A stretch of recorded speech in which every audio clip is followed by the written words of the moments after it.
राधे कृष्णा दोस्तों, सन्नी बाके बिहारी चैनल में आप लोग का स्वागत है। कैसी खुशहाली एक की स्टोरी लेकर आप लोग के लिए आया हूँ।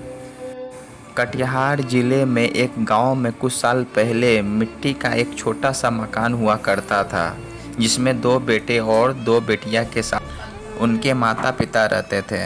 पिता दिन भर काम करके शाम को घर लौटते थे। माँ घर पर ही गाय बकरी को देख रेख करती थी और अपने बच्चों का ख्याल रखती थी। दिन भर में पिता जो कुछ कमा कर लाते उससे घर चलता था। सुबह सुबह माँ भी दूसरे के घर में बर्तन पोछा का काम करने के बावजूद भी उन्हें घर चलाने में कठिनाई होती थी।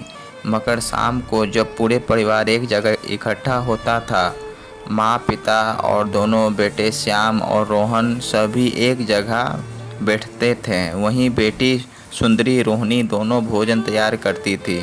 फिर सारा परिवार एक साथ मिलकर खाते हुए चटाई पर बैठकर बातें करते। उस समय बच्चों के साथ बैठकर माता पिता दिन की थकावट वैसे दूर हो जाती थी जैसे जादूगर के कहने पर मुर्गी के अंडे गायब हो जाते थे।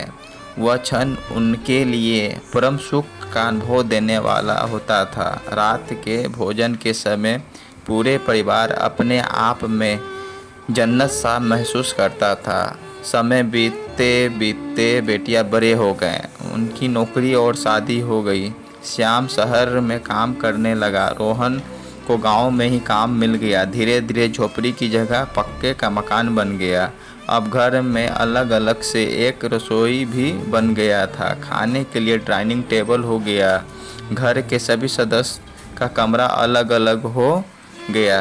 अब माता पिता के पास खाने के लिए भोजन उनके कमरे में ही पहुंचा दिया जाता था। रोहन जब घर में भी रहता तो आपस में बात करने की जगह अपने मोबाइल में व्यस्त रहता। अब माता पिता को काम करने बाहर तो नहीं जाना पड़ता था, लेकिन उन्हें बिना थके ही थकान महसूस होने लगी थी। श्याम और रोहन अपने बच्चों का तो ख्याल रखता था, लेकिन माता पिता से बात करने तक की उन्हें फुर्सत नहीं थी। माता पिता सोच रहे थे कि हमारा घर यह कैसी खुशहाली आई है। गांव के लोग को बाहर से उनकी खुशहाली दिखती थी। लोग कहते थे कि यही उन्नति है, लेकिन माता पिता की खुशी तो कहीं खो सी गई थी।